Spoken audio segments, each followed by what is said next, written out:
Chapter 4. In the blacksmith store. Jack ran down one street and up the next. He turned left. He turned right. He ran and ran. Then he listened. He couldn't hear the sailors. He was free. But he had the chains on his hands. He saw a store and opened the doors. Then he went in, very carefully. It was dark, but he could see some swords and knives. Ah, a blacksmith store, he thought. I can use one of those knives. He took one and started to cut the chains. It was hard work, and it hurt his hands. But after a minute or two, the chains fell to the floor. Suddenly, Jack heard a sound behind him. It was Will Turner. "What are you doing here?" asked Will. He looked at Jack. "Oh, you're the pirate. People are looking for you." He took a sword. "Is that a good idea?" asked Jack. Will didn't speak. He put up his sword and looked at Jack. They fought. Jack was quick, but Will was quick too.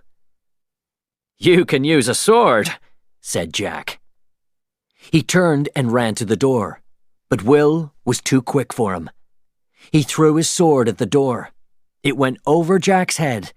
Jack tried to pull it out, but he couldn't. And now he couldn't open the door. He turned to Will and smiled.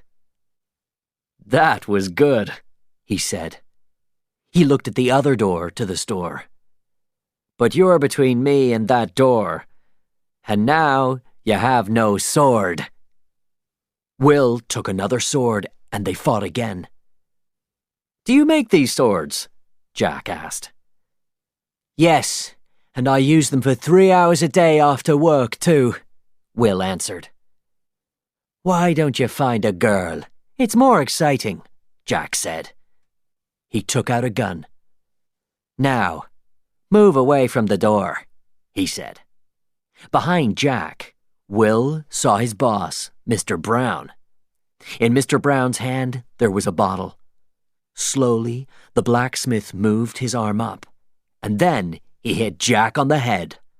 Hard. Jack fell to the ground. Norrington arrived with his sailors. He looked down at Jack. "Good work, Mr. Brown. Remember this day.